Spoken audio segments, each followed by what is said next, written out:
All right. Shalom Israel. So, one.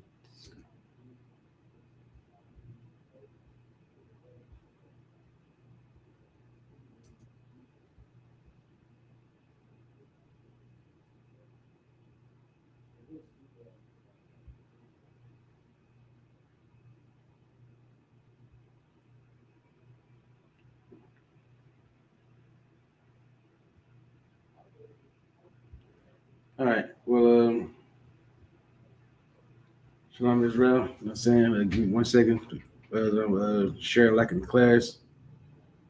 Make sure that you are uh, also sharing like in the classes to all your platforms, right? Also, if you leave a comment, share. Put that down. Yeah, make sure that you also leaving a comment. Uh, so before all those things, like definitely helps boost the algorithm. Push these videos out there. We're all about pushing this truth. That's what we need to be doing.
All right, Israel. So before we get started with today's topic, right? There's something I do. I do want to just talk on briefly, and that is uh, the Kendrick um, Lamar performance, right? Uh, so the performance in of itself, right, which I found was just based on like videos I've seen of some of the other performances that he's put on was very what's the word like tame. You know what I'm saying? It was very tame, very. It wasn't up to what I thought the brother was going to do for the halftime show. I know you got like 15 minutes to really go out to perform, but you seen people do more in that same amount of time than what he did out there. A lot of people will say you got to go back, you got to rewatch it over and over again to catch all of the secret meanings and hints that it has. And here's the thing, like sometimes I don't want to kill. I don't have to go back. I have to rewatch your video a couple of times to see the bigger meaning. You know what I mean? For that reason, he thought that the halftime show was the best time to that. But if he really wanted to be out there and to push a message, he should have just did that. He should have been out open with it. You know what I mean? He didn't have to. But I feel like I had a lot of people saying when I was at the job last night, got into it because I said his performance was just kind of it was okay. wasn't the best Kendrick Lamar performance. It was all right. Brother saying that no, it's too deep. You got to go back and look at it again. I think we oftentimes we get stuck in things that we call so-called deep. You know what I mean? Or it's very woke performance. You won't get it unless you're woke. Which is also, you know what I'm saying, something seeing of itself. Like those are things that we have to kind of wake up from, right? This whole notion of being woke. Now, a lot of y'all claim to so-called be woke and you're awake and you're whatever, but you're still dreaming. You know what I mean? You're still like following something that's simple in a way. You know what I'm saying? I'm not sure if I'm putting it out there the way I want to put it out there. I'm just saying that Kendrick Lamar's performance was, you know what I'm saying, it was a little lackluster. I think that's the word I was looking for. And some of y'all who claim that you understood the message. My question is, okay, you understood the message. Now what are you going to do about it? He put the message out there, so what are then the next steps? What will you do? How will you take hold of that message? How you going to now stand up for your people? That's my main question I really got for everybody that's out there that claim this performance so good and it was thought provoking. You know what I'm saying? And then you got to watch it back. You watched it back. You got the message. So what now? What do we go from there? In this verse, I heard from Captain Zarya earlier, and I do want to pull it out here in the book of Ezekiel, the 33rd chapter, and start at verse 31. It's the book of Ezekiel. You said chapter 33. Constant. Yeah. The book of Ezekiel, chapter 33, and verse 31.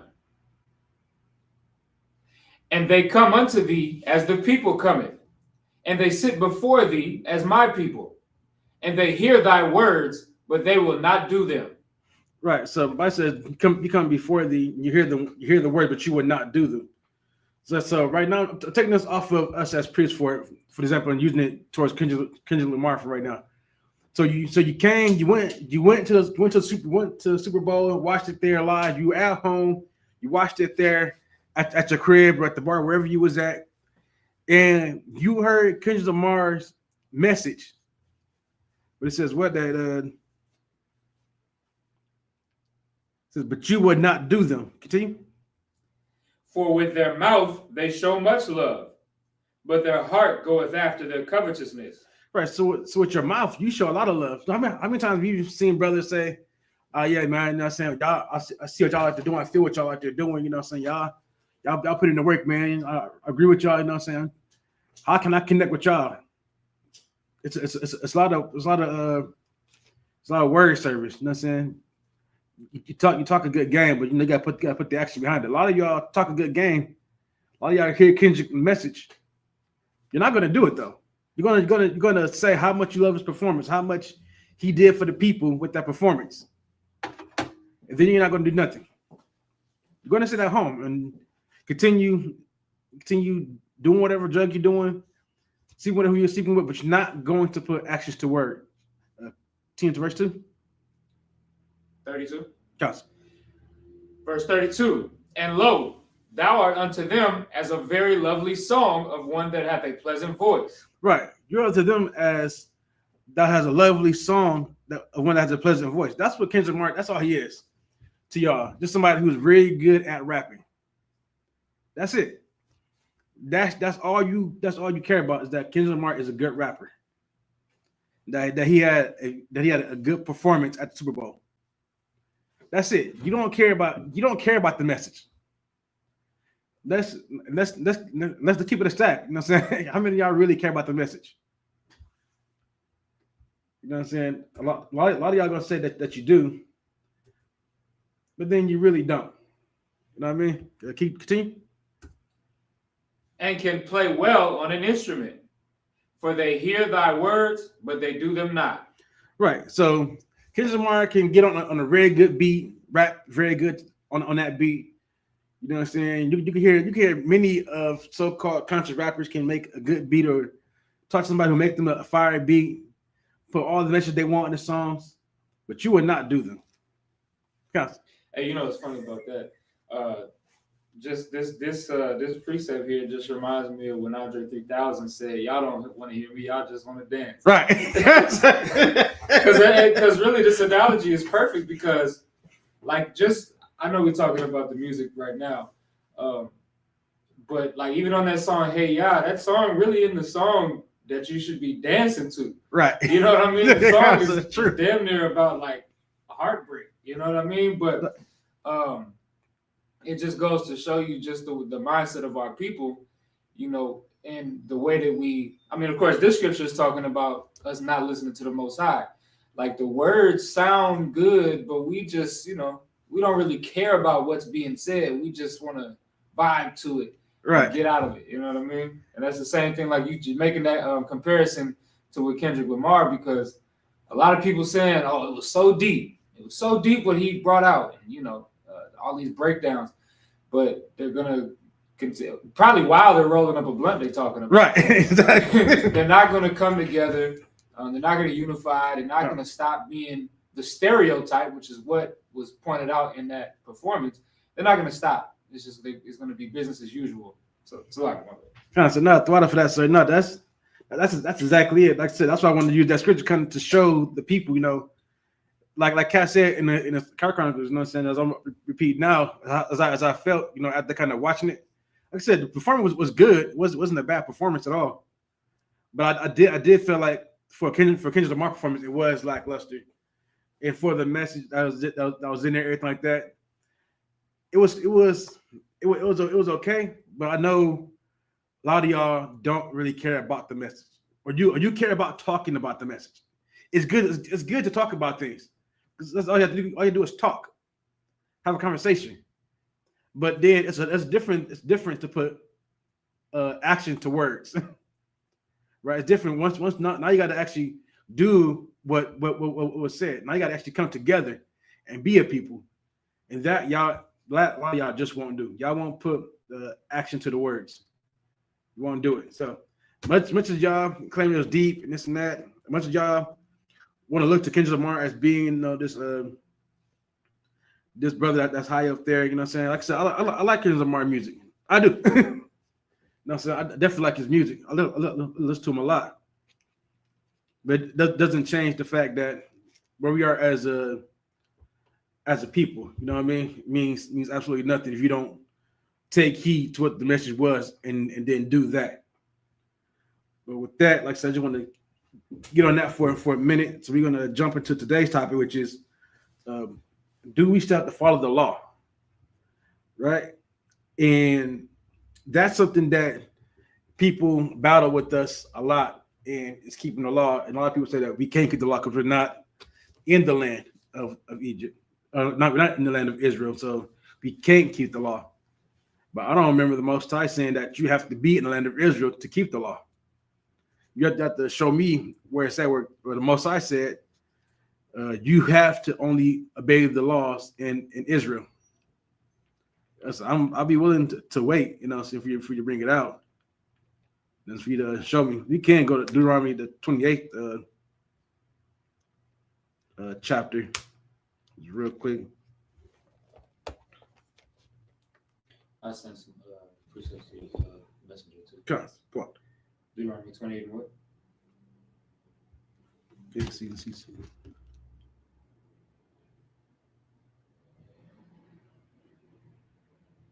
That's not what I want. It's just I think it's X sock. See this real quick.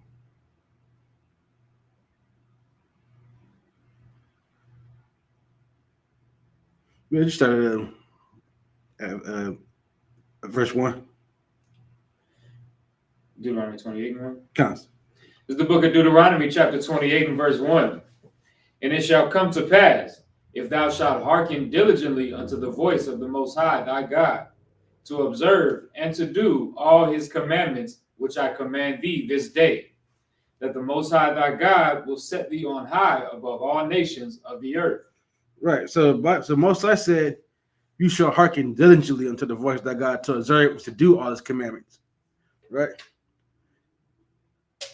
It doesn't say to hearken unto His voice and do His commandments only in the land of Israel. It said wherever you go, wherever land you live in, you have to follow these laws. Right. There's no ifs, ands, or buts about it. Right. They were given to us for a reason. Most High gave us these laws to follow. Why? Because He cares about us. That's right. We were the one that He chose to put His name on. And so when you're here in America, all you have to do is follow if you follow the laws of God, you'll just naturally follow the laws of America. Most of them. You know what I'm saying? You don't kill, you don't steal, you know what I'm saying? You don't rob people. Laws that some of these laws are just basic laws that you find throughout all civilizations, right? Because nobody really wants a lot of people that are murderers, people that are thieves. You know what I'm saying? You can't build a civilization off of things like that. You know, so you put in place these rules for people to abide by, and that's what a lot of people. What I realize have a problem with when it comes to the Bible is they feel like and believe that the laws are only in place to control you. But any law in any country is there to put in place to quote unquote control you.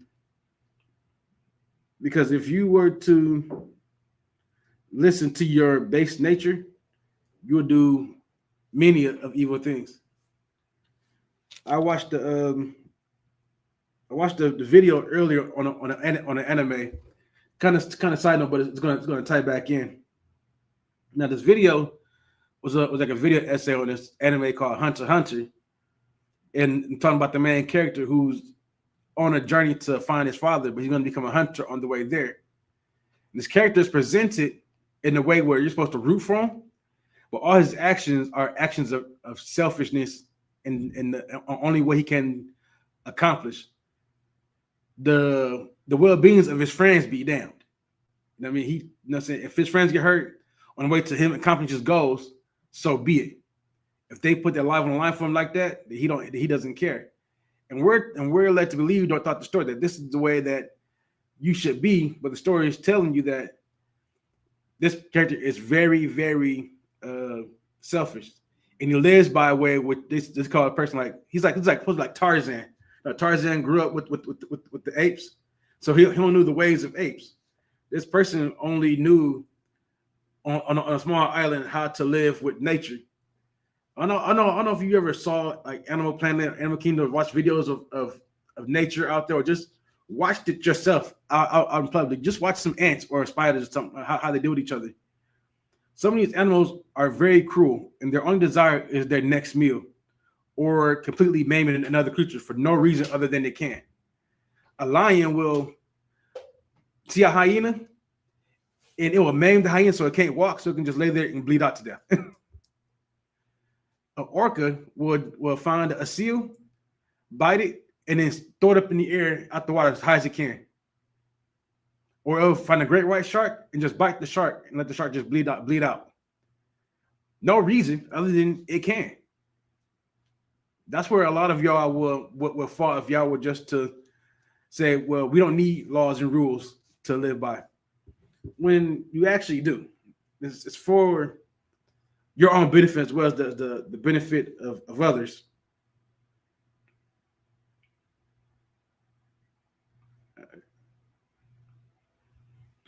God, listen, hate this phone so sensitive. We could get Deuteronomy chapter 4.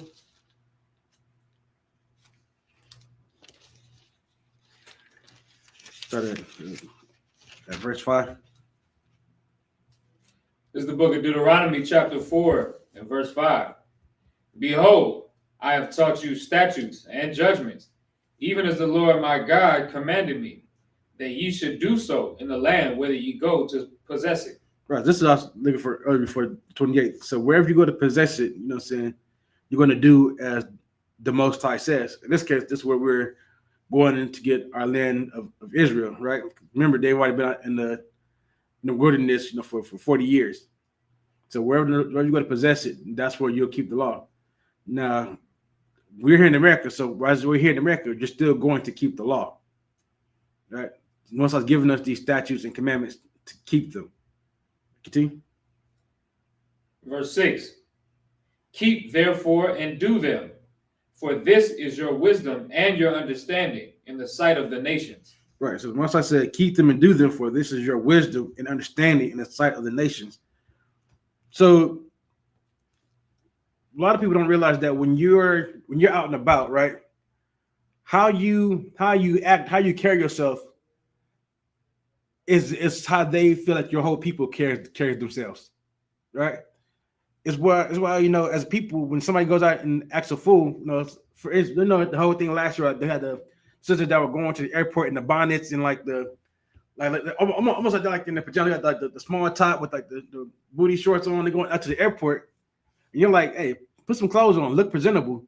You got other white people saying, why y'all worried about them? Listen, we what's people like to say? We're not a monolith. All right, but what you do represents me.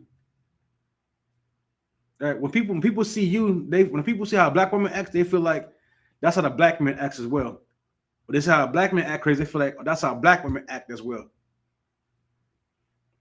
What you do out there as a people reflects upon everybody.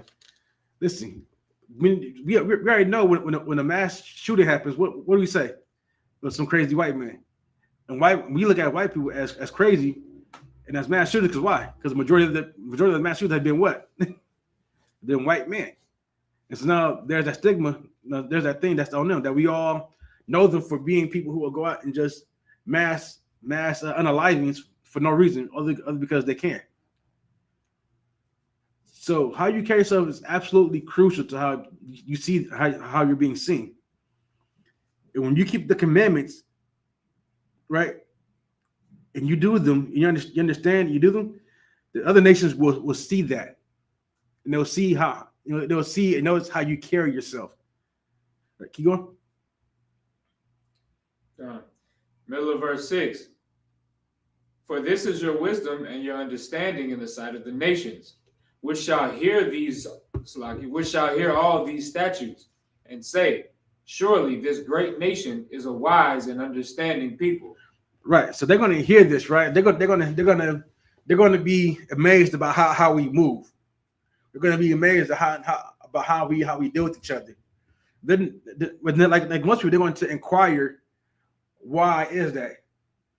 Why is that? They're going to hear the breakdowns of our laws, statutes, and commandments, and they're going to be like, these are a wise people. But right now, that's not what they think. They think that we are, bottom of the barrel, we're low. You know what I'm saying? Don't interact with black people. Don't interact with the Hispanics. Don't interact with the Native Americans. Those people are savages. All right, they're dumb. They got some of the lowest IQs. They're not very smart people. You know what I'm saying? They're a bunch of other things. Y'all already know what's been said about us. So not something I have to go into. But this is why keeping the law is important, because one the Most High told you to do it. That's we all need to hear from there. And two, it's so that way people can see how wise we are as a people, and the dignity that you will carry in keeping the law. Right? What's say? How do Christians say all the time? Supposed to be a light to the nations. Supposed to be a light to the world. Listen, when you follow these law, statutes, commandments, when you walk around, you are that light. You know what I'm saying? If you're a so-called Black, Hispanic, or Native American, when you follow these law, statutes, commandments, you are seen as different. People just know that you're different, and it's a mystery to them. And it's a lot of times they do want to know more. Like, oh, what do you do? Why do you move the way you move like this? Why do you talk like this? Because people at work be like, "Hey, I know you was." When they first said to me, I know you was a Black Panther." We just I was like, "I'm not a Black Panther," but they could see that I don't really move how they move. When they found out that this is what I do, they're like, "Oh, okay, we understand now." When you follow these laws, statutes, and commandments, you'll be so intriguing to other people. And this is why. Continue to verse 7. Verse 7. For what nation is there so great, who hath God so nigh unto them, as the Lord our God is in all things that we call upon him for? And what nation is there so great, that hath statutes and judgments so righteous as all this law, which I set before you this day? Right. So that's the question they're going to be asking. You know what I'm saying? In that time, right? Listen, you'll only be seen as this way if you follow what the Most High said for you to do. There is like no way around that, right? And so this is why I asked: do we still have to follow the law? We do. Now, what would your pastor tell you? Pastor of the church might tell you that the law is done away with, and we ain't got to keep the law. That you can eat shrimp, crab, and lobster, right? That for you not to worry about any of that. Here's why you shouldn't listen to us pastors. I can get Isaiah 66. I'll show you why you. This is the reason why you should keep the law. One is that you want to make your election sure. You don't want the Most High to have a reason to have to have an ought against you or a punishment against you, right? You want to be blameless.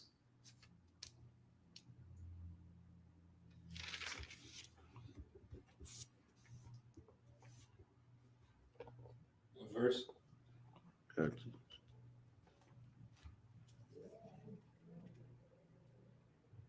The one where they eat the swine flesh. You want to start at 17 or 15? Yeah. Start at 17. The book of Isaiah, chapter 66 and verse 17. They that sanctify themselves and purify themselves in the gardens, behind one tree in the midst. So like I said, that's my slide. Let's start at verse 15. Isaiah 66 and verse 15. For behold, the Lord will come with fire, and with his chariots like a whirlwind, to render his anger with fury, and his rebuke with flames of fire. Right. So the Most High, you know what I'm saying, this is a future text for, I don't know, I'm saying this is a future prophecy. This is what's going to happen. Most High is going to pour out his anger upon the earth. It's going to come like fire. You know what I'm saying? We've anybody that's read the Bible know that the Most High promised never destroy the world again with water. So besides water, we know that he's going to destroy this world again, but this time with fire. And this is why his anger is going to be like fire, like the world. When he's going to rebuke everybody that's upon the face of the earth that has put their hands against the children and those who have continued in sin. Continue. For by fire and by his sword will the Lord plead with all flesh, and the slain of the Lord shall be many. Right. So the Most High is not like me and you. His pleading isn't, can you please stop doing this? Please stop doing that. The Most High is going to just listen. He's giving you the time to follow the law, to come back, to change your ways, to follow him. Now, the way he's going to plead with you now is just destruction. Like I said, the slain of the Lord shall be many. Many will perish. Like I said in Amos, right? The day of the Lord is as darkness. It's going to be a very dark time when this comes about. You know what I'm saying? There'll be a lot of fear going around about. But in the midst of all of that, though, you know what I'm saying? You will have people that will be they're going to perish. You know what I'm saying? One, a lot of these people that we right now decided they didn't want to follow the law. Team to 17. Verse 17. they that sanctify themselves and purify themselves in the gardens behind one tree in the midst, eating swine's flesh. Say again. Eating swine's flesh. So we know that in Leviticus it tells you what is clean and what's unclean. Eating swine's flesh is unclean unto you. You cannot do it. It is a sin. And this is your punishment. This right here is what's going to happen if you're caught sinning in that day. And some of you might think that it's just swine flesh. It's not that big of a deal. To who? That's what I don't want to know. Who said it's not a big deal? The Most High said that you're not supposed to eat it. So you just don't eat it.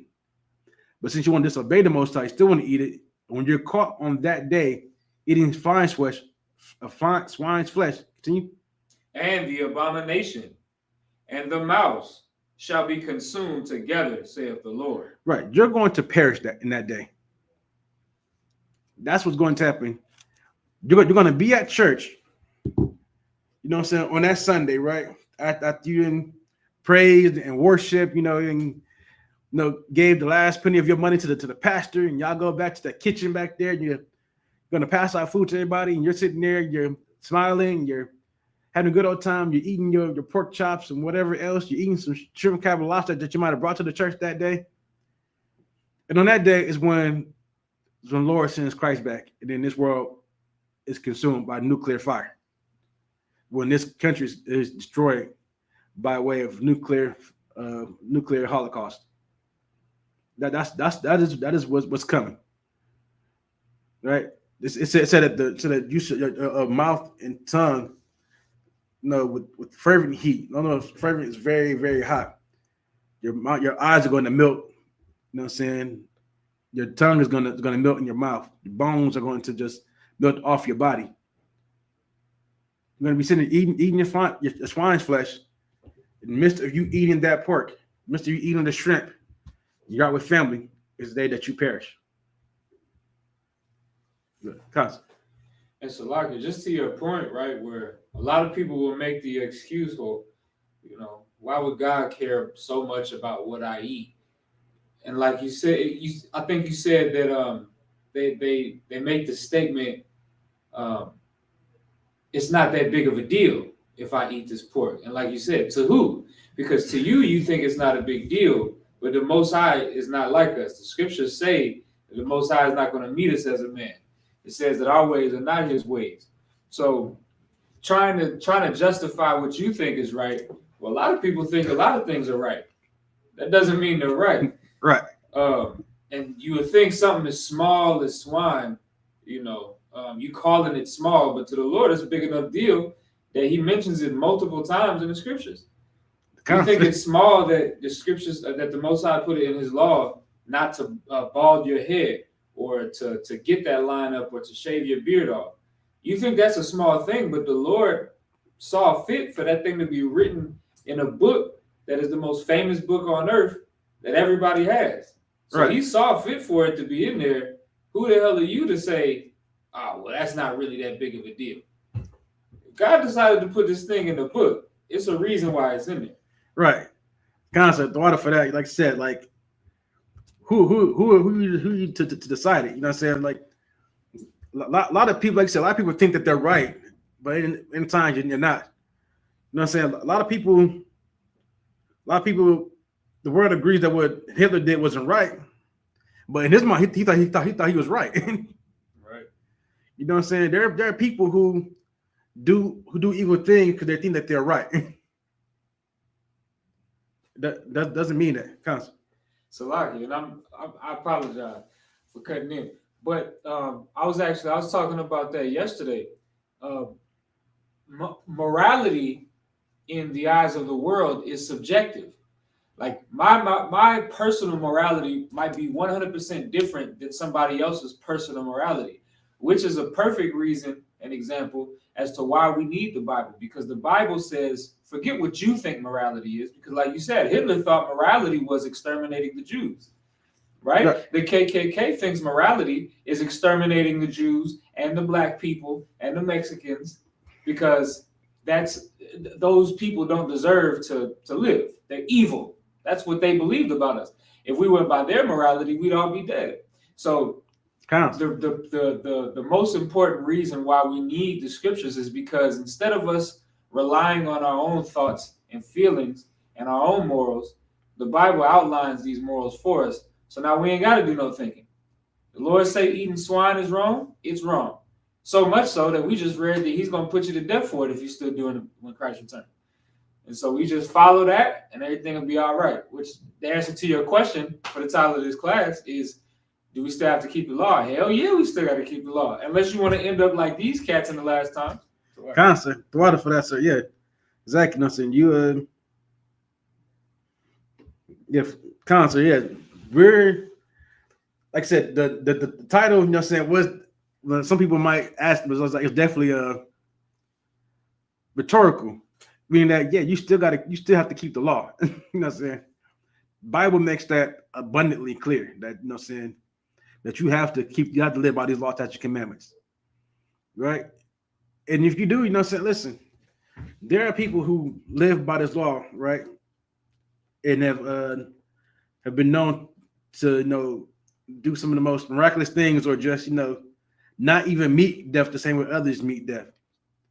In the case of like Enoch, right, in the Old Testament, it said that Enoch walked with God, and then when his time came, he didn't pass like everybody else passed. He was taken away. You know what I'm saying? How look at this. Look just how you know what I'm saying, of amazing, even though it was like a couple of verses in Genesis, it's still an amazing thing. Because why? Because he kept everything that he was told to do. Same thing with Noah. Noah was perfect in his generation, because Noah kept the law that was given unto him. And a lot of people might want to ask and might want to understand what the law is, but before I get into that, I'll probably end it with that, trying to understand what is the law, right? Because a lot of these times right here in America, especially, they have a thing where the whole what's it called, abortion was a big topic, and when people say that unaliving is wrong, they say because God says it. The first thing a lot of these feminists go to and these atheists go to is they talk about Adam. He says like, oh, well, life don't start until you get your first breath. So until you come out the womb, you're not alive. Or like, I'm saying this because this is like one of the dumbest things that I've ever heard somebody say. And they said, well, in the womb it's just the fetus. It's not a person. It's not a human. Which is one of the most asinine things that you can say. No, like, you throw out all logic. You throw out all reasons and things like that, reasonable judgment. For what? So you can continue to unalive a baby. Listen, if you're caught having an abortion in that day, you're going to perish. I want you to understand that you as a woman out there, you get pregnant, you can't have the abortion. If you say, "Oh, that man," saying I didn't mean to sleep with that man, but you slept with him though. You know what I mean? A lot of women will bring up, "Oh, what if it was unconsensual?" Right, but the baby don't have to suffer because of that. Get counseling. If you're one of our sisters, so you're so-called Black Hispanic, Native American woman, you can get counseling. You know what I'm saying? We'll help you through it. But the baby is still innocent in all of it. And continue on, where people said that people go out and say that a fetus is not a human being. And then what I heard was that they say, because why is it in the womb is the baby? Is it in the womb is called a fetus. When it comes out, it's a baby. Like you don't understand the different names for stages in life. Listen, when you look up a human in the dictionary, right?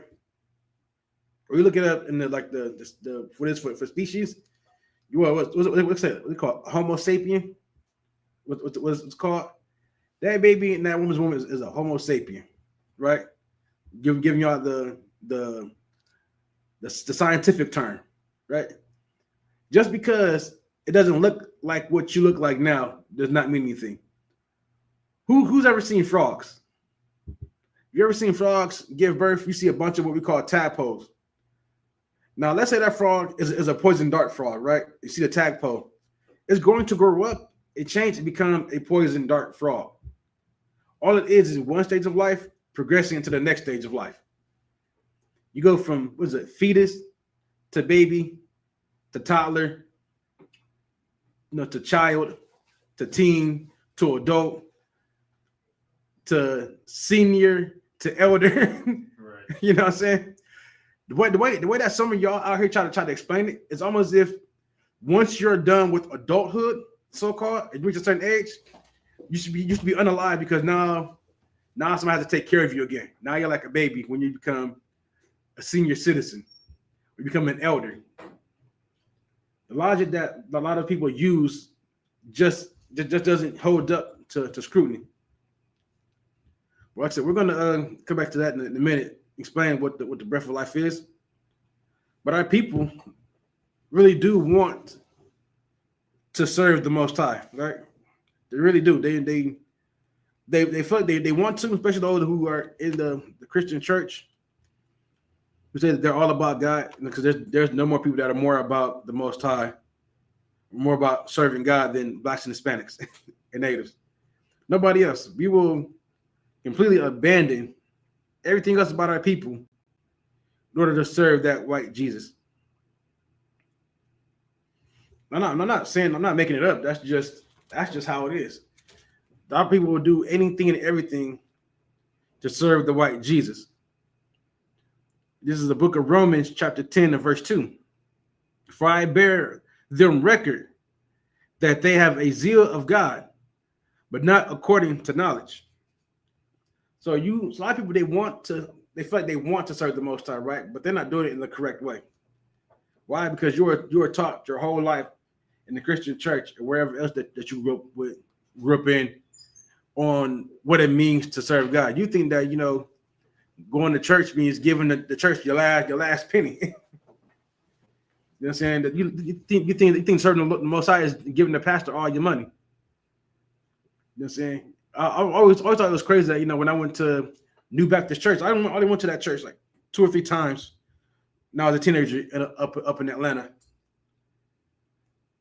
went to church a few times. You know, I always wanted a friend who I wanted a friend who him and his mom went there.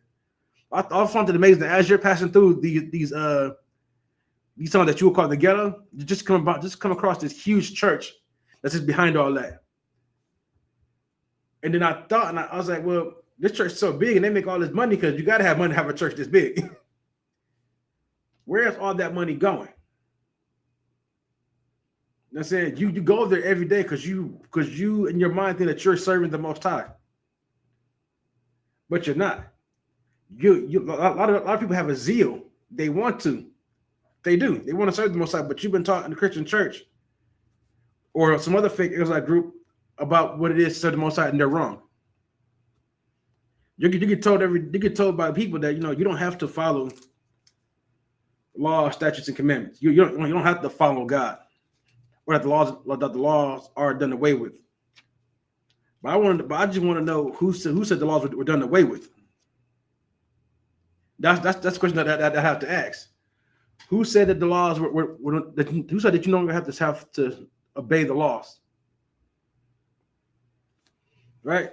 That's the question that I have on the floor.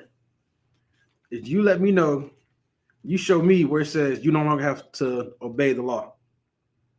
A lot of people will run to the schoolmaster. That's like the get out of jail free card. That scripture about the schoolmaster. You can pull that scripture up real quick, sir. Okay. A lot of people say like, the schoolmaster is done. We're on a new school now, so we don't have to obey the law. You know what I'm saying? But that doesn't make sense when the Christ told you that you have to obey the law. A lot of y'all say that Christ told you not to obey the law no more. So you calling Christ a liar? Are you saying Christ is two-faced? He don't know what you're talking about? He's schizophrenic? I think a lot of people say things, they don't even realize what they're saying because they just, in their minds, they can't, they know that they can't be wrong. Because they're wrong on this, they realize that they have to realize that all the things that they've ever thought and known and grew up believing, it's also wrong. Right? And sometimes it's okay to admit when you're wrong. Not just sometimes. When you're wrong about something, it's okay to admit, yeah, I was wrong about that. I didn't know. He might not have known. And there's nothing wrong with that. Listen, when I talk to people, sometimes I feel like, you know what, let me ask some people so I get a clear understanding. People say, isn't this what you study? Shouldn't you know? Well, listen, as a human being, right? As a human person, you forget sometimes. Something might slip your mind. It might not be on the forefront. It might be on the tip of your tongue, but you just can't quite get there. So it's okay to be like, you know what? Let me get back to you on that. And not as a very smart move versus looking stupid and saying something you be completely wrong about it. Listen, even people who you call like the smartest people would tell you, listen, man, I don't know that just yet, but let me talk to somebody that I know that I do know the answer to that. I mean, and that's just how that's how it's supposed to work, right? It's supposed to work to where you can just admit it. Listen, I was wrong on that. It's just what the Bible actually says, but because you're so indoctrinated in this country, right, that your mind can't break free of the shackles that this country that our oppressor has placed upon your mind, that you can't fathom your oppressor being wrong about the Bible. You can't fathom it. It's unthinkable to you. Like I said, but you have to just ask yourself, where. Like I said, the question still stands. Whoever can answer is like, no, just tell me where the Most High, where Christ said that you don't have to follow the law anymore. What did you ever say? Yeah, I got it. Okay, good. It's the book of Galatians, chapter 3, and verse 24. Wherefore the law was our schoolmaster to bring us unto Christ, that we might be justified by faith. But after that faith is come, we are no longer under a schoolmaster. So people, where's that part? It's like good to. It's Galatians 3 and 24. I went right past it.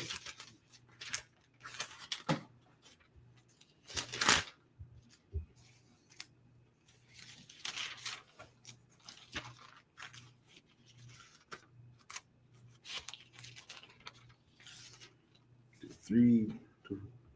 So, come on. So, wherefore the law was our schoolmaster to bring us unto Christ, that we might be justified by faith. But after the faith is come, we are no longer under a schoolmaster. So, a lot of people like to go to the scripture and say, see, we're no longer under the law anymore. We don't have to obey the law no more. Like, this is no longer, what Christ taught no longer applies to us because Christ came. And Christ did away with the law. Once again, I have to ask you, when did Christ say he did away with the law? Listen, the schoolmaster, if you correct me if I'm wrong about where I mess up at, sir. The schoolmaster was just saying that the punishments of the law that you were under. Right? You were under that the harsher the slacking. Trying to get it right. The law, such commandments that you were under, those are all the punishments that came along with it. When Christ comes, right, and after faith is coming under a schoolmaster, Christ came to show you how to fully obey the law in a spiritual sense. Because we was at the law in a physical sense, in a very carnal sense, and we followed it as that.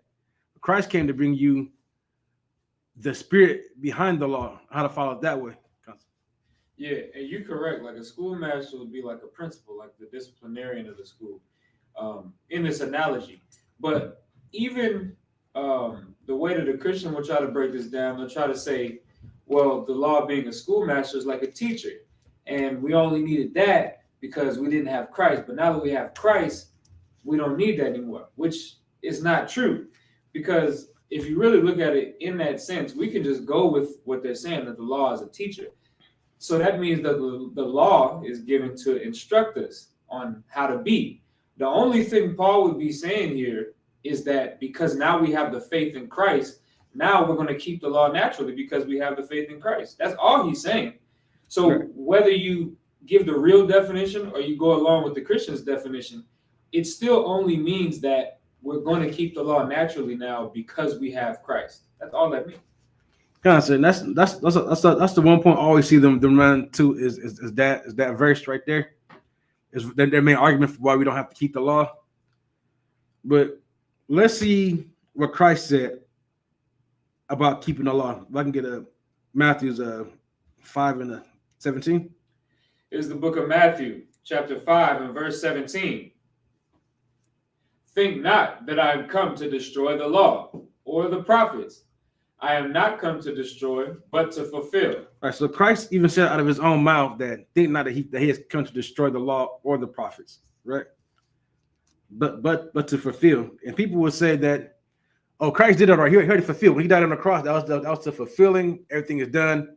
He gave us blood, and Christ, through Christ's blood, that strengthens me. I can do anything, including eat pork, shrimp, crab, lobster, sleep with whores, do all kinds of drugs and things like that, and Christ will still love me.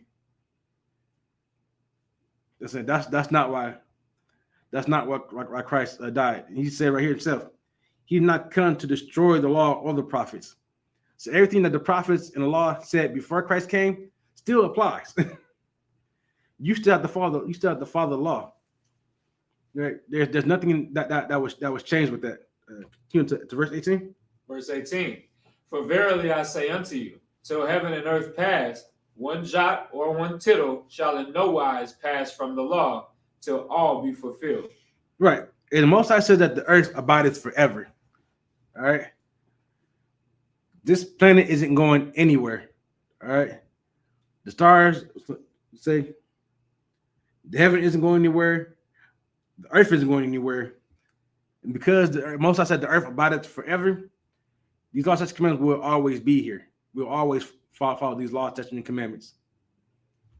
Right? That's it. For very saying to you so this is Christ is saying that saying that you're always going to have to follow the law. Law is going nowhere. Continue to verse 19. Verse 19. Whosoever therefore shall break one of these least commandments. Right. So Christ is letting you know that if you break the least of these commandments, right? People think that eating pork is very small. Like I said earlier, I don't want to also elaborate on who said that it is small. You said it is small. Christ don't think that any of the law is small, by the way. You know what I'm saying? Because you break the least of these commandments, you might as well have broken them all. If you break what you think is the least, you'll break what you consider is the greatest. So if you break the least of these commandments, continue. And shall teach men so. Right. You break the least commandments and you teach other men to break these commandments what a lot of your pastors have done, a lot of your imams have done, a lot of your people in these fake Israelite groups have done. Right. People who want to break away from the church but still hold service like a church.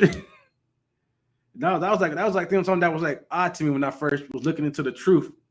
If I came to the school, and I was seeing, I can't remember the name of the group, but the guy still had a service like he was a pastor still, but he was saying that I'm an Israelite, that we're Israelites, and then our brothers out there don't want to give our laws to everybody else, but he's still holding service like a pastor with the music and the passing around the tithe bowl. You know what I mean? It's like still holding it as a service, but still preaching that certain laws are done away with, which was to me was kind of odd. I was like, so then you can't really feel like you're Israelite if you're still thinking that you can still do certain things. For what I gathered, that you have to follow these laws. You have to follow all of them. You don't get to pick and choose, except for when you go to certain places and they say that you can pick and choose. It doesn't work that way. You've not only have you broken these commandments, You've taught other men to do so as well. You've led these men astray, and their blood is on your hands. Continue. He shall be called the least in the kingdom of heaven. Right. He should be called least in the kingdom of heaven. This shows that there is a hierarchy to heaven, that you can be considered the least. But the Christian church tells you that we'll all be equal in heaven. That when the Most High comes and he delivered judgment, and then if you make it to heaven, that we're all equal in heaven. But which I was still kind of which I'm still a little always been kind of unclear on, that when Most High sends Christ back, do we all then pass away and go to heaven and we're there forever, or then just the earth just transform into heaven? I was never quite clear on how that worked. But as you see in the kingdom of heaven, right, which will be on this earth, right, that if you do what it says right here, you break the least commandment and you teach men so, you'll be the least, right? You're going to be the lowest in this kingdom. Continue on. But whosoever shall do and teach them. Right, but if you do the opposite, right? If you do the commandments, you keep all the commandments, and you teach men and women to keep the commandments as well. Continue. The same shall be called great in the kingdom of heaven. That's right. So now, if you keep the commandments, you teach men to keep the commandments, now you be called great in the kingdom of heaven.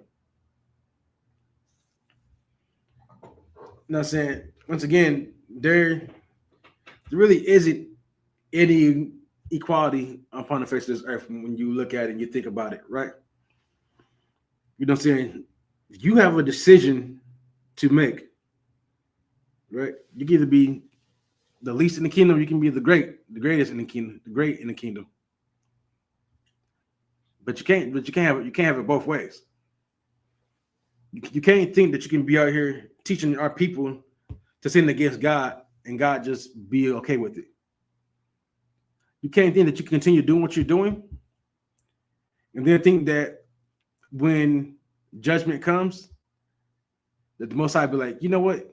Even though you taught my people to eat pork, even though you taught my people that a man should leave his wife, divorce her, and marry another, and leave that one behind, even though you said that it was good to do those drugs, you can still be great in my kingdom, man. You're good to go.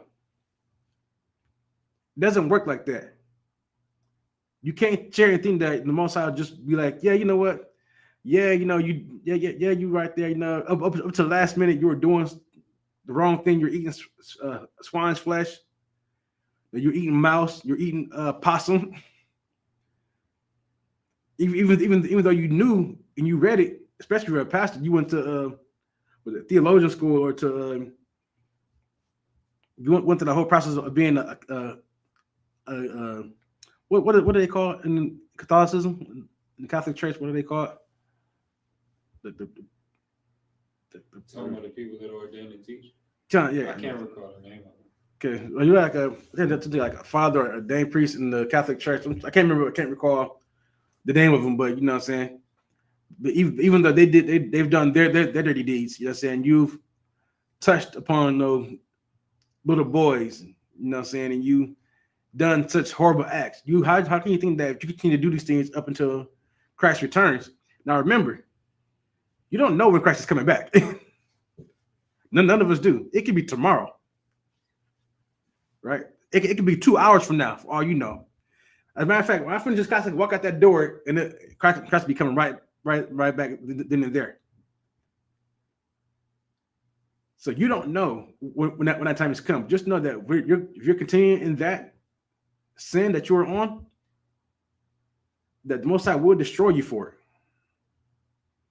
You know what I'm saying? There is no ifs, ands, buts about it. So do you still have to follow the law? You still have to follow the law. Christ said you have to follow the law. Right? Christ didn't say that you can pick and choose which laws to follow. And saying that's where like your people who are in positions of power who don't want to lose power have corrupted, the law, has made it, saying, as my man said, he's made it into a lie. If I can get that too, sir. real quick. Who's made the word of God into a lie? I believe is it in Job? I believe. I think what you're looking for is in Galatians. Galatians. Let's see.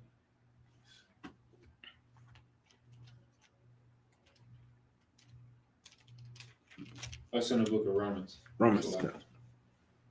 It's Romans 1:25. Who changed the truth of God into a lie? That's what you want? Cons, yeah. It's the book of Romans, chapter 1 and verse 25. Who changed the truth of God into a lie and worshipped and served the creature more than the creator, who is blessed forever. Amen. Cons. Take it, sir. So it's like Romans 1:25. 125. Like, come. So who changed the truth of God into a lie and worshipped and served the creature more than the creator? Whoever is blessed forever, amen. So who changed the truth of God into a lie? You know what I'm saying? Who told you that, you know what I'm saying, that you no longer have to, keep the law, that Christ did away with the law? No, Christ never said that. We just read what Christ said you had to keep the law.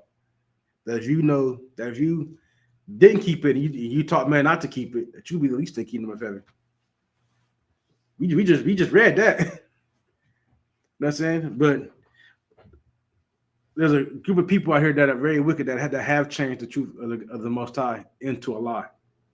A lie that our people have followed, you know what I'm saying, who, because they are thirsty for power and are greedy for wealth and money, that they've went along with the lie.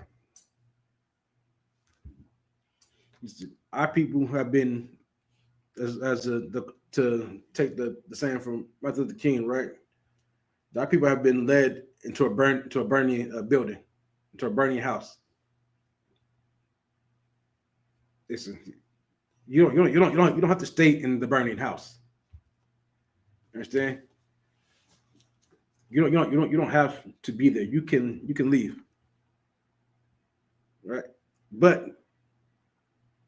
you have to, as I always say, everything, you have to want it, right? You have to want to be able to leave that burning building.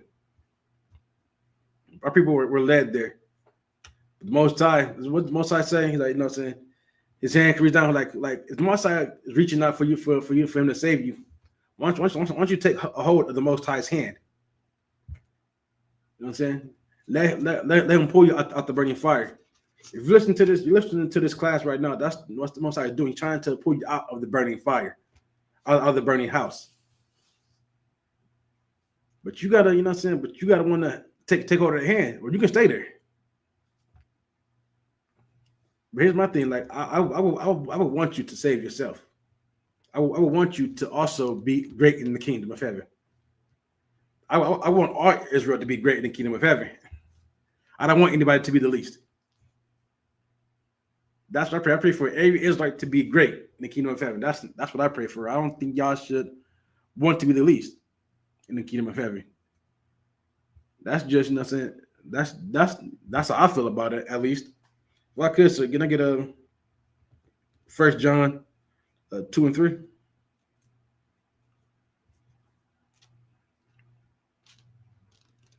is the book of 1 John, chapter 2, verse 3. And hereby we do know that we know him, if we keep his commandments. Right. So spiraling down to the end of this, right? To the end of class. You know the Most High when you keep his commandments. Right. How did we know Christ knew the Most High? Because Christ kept the commandments. How did we know that that Noah knew the Most High? Because he kept the commandments. How do you know Enoch? You know what I'm saying? Kept the commandments. Many men that have been known to who said he knew the Most High kept the commandments. They followed after the law. And when you don't do that, how can you then tell me that you know the Most High? You don't know him.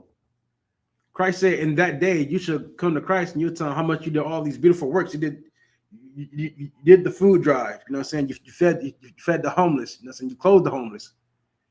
You know what I'm saying? You preached every Sunday. You taught a class every Wednesday, Thursday. You know what I'm saying?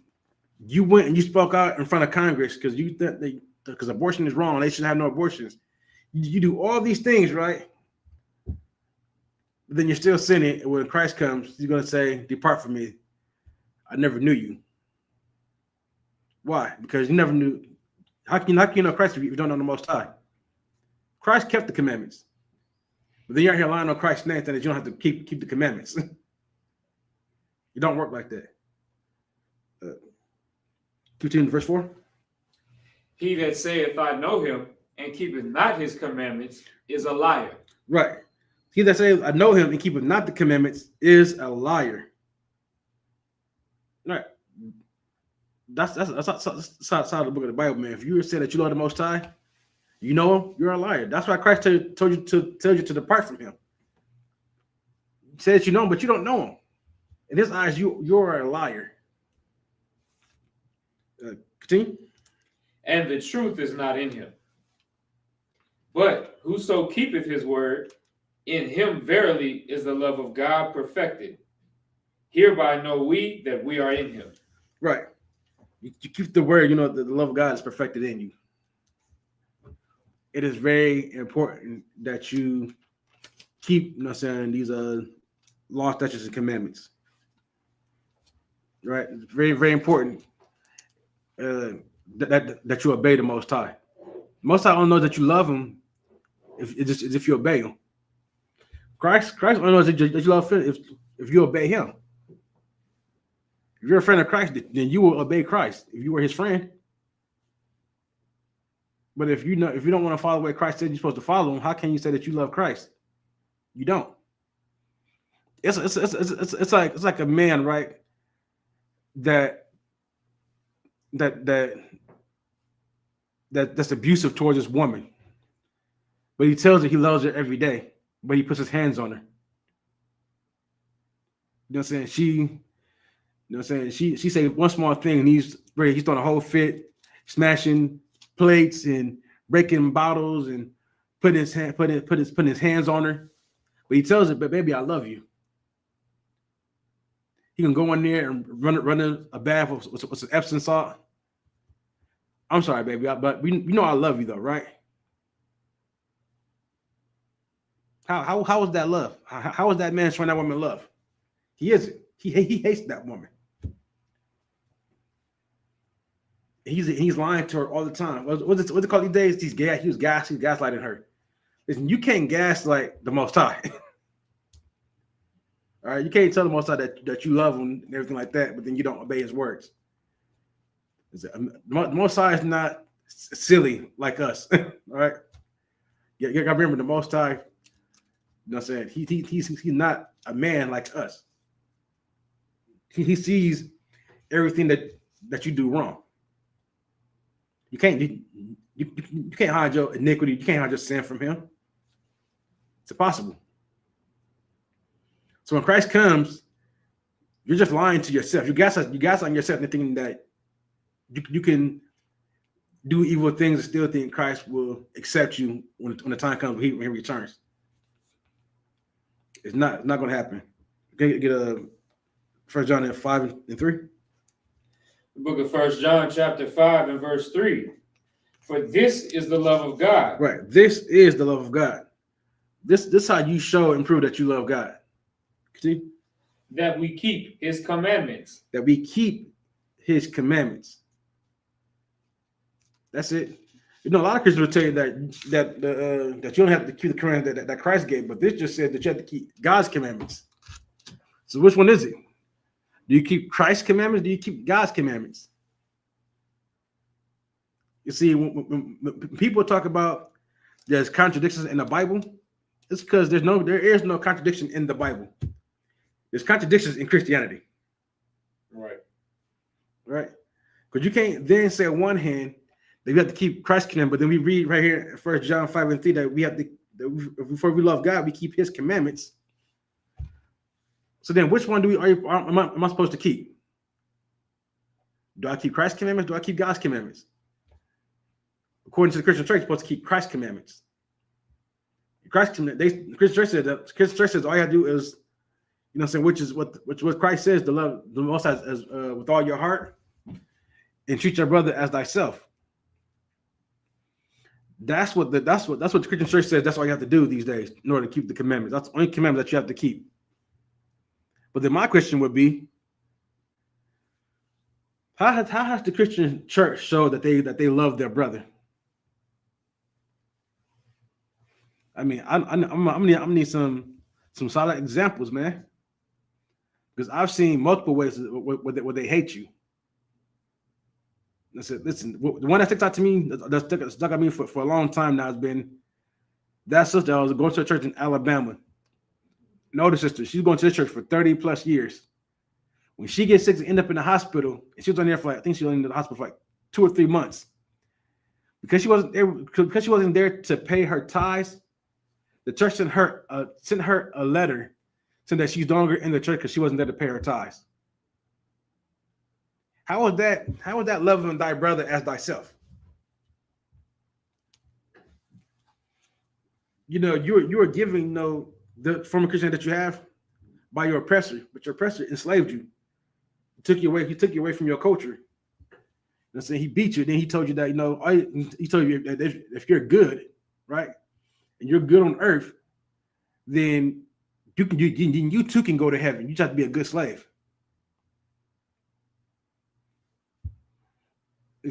Christianity has done everything but show that they love God. And if you want to continue to show that you love Him, you make sure that you're also keeping these laws, statutes, and commandments. It's not, it's not an option. I just want y'all to be aware of that. I'm gonna end it with this. If I can get a Book of Deuteronomy, chapter 30, verse 19. Book of Deuteronomy, chapter 30 and verse 19. I call heaven and earth to record this day against you. Right. So Moses talking to the children of Israel, saying that he's called heaven and earth to record this day against you. So he's letting be known that today, this is what's going to happen. I'm making sure that the earth and heaven records what's going to happen from here on out. Keep going. That I have set before you life and death. Right. So the record that's against you, that Moses has set before you life and death. He set before you the law that was given unto him to give unto you. So now you have life and death ahead of you. This is the choice that you have. You have life and you have death. Continue. Blessing and cursing. You can get a blessing or you can get a cursing. Listen, you can get the blessings and you can be, the Most High will bless you with many things. Or he can curse you. He can punish you. Understand? Continue. Therefore, choose life. Therefore what? Choose life. Choose what again? Choose life. Therefore, it says to choose life. There's not a choice there. So you telling me that the choice that I have is either obey the Lord or die. That's what the world calls an ultimatum. That's what you have. This so-called free will that you think that you have is this right here. You can either choose to choose life and serve the Most High and do as He said, or you can choose death. You can choose to be like those people out there on the street corners right there at the bus stops who are high off their minds. Who are out there begging, people to get the money. Here's one thing I would say real quick, because my red point this out too. How can you be out there vaping but asking for food? Those vape things cost like $6. You can go get you a couple of burgers for $6. But you rather vape instead, though. You rather smoke instead. You know what I'm saying? That's death. You know what I'm saying? That's what that is. He's choosing to die versus getting something that will nourish his body and that will keep him fed, keep him alive another day longer. That's what a lot of people out there have chosen. Listen, I would want for you not to choose any of that. You know what I'm saying? I was going to get the other thing, but I think in the class different day. Did you have anything, sir? Loud to what? Johnson. So remember, so with that, you know what I'm saying? It said we're out in Phoenix, Arizona. We are at 12416 North 28th Drive, off of Cactus, across the street from the Quick Trip. We're in the Phoenix area. Make sure you come out. You know what I'm saying? To the classes. Make sure you're online. Make sure you're watching the classes, checking in. Coming up in March, you know what I'm saying? We do have the Feast of Purim. I believe it's going to be the 13th, 14th. Huh? It'll be the 13th and 14th of March. After that is the Passover, which will be held in Atlanta. It is a $200. There's a $200 Passover fee for family for anybody 18 and over. Make sure you come out to Feast of Purim. Make sure you come out to the Passover. It'll be a good time. It'll be a lot of brothers and sisters coming together. This Passover is a beautiful thing. If you have not gone, you should definitely come out. You know what I'm saying? You know what I'm saying? I can't really explain the Passover, man. You really got to come out and be a part of it. You know what I'm saying? We got a bunch of events lined up. The itinerary for the Passover week is already out and circulating through the web. All right, with that, shalom.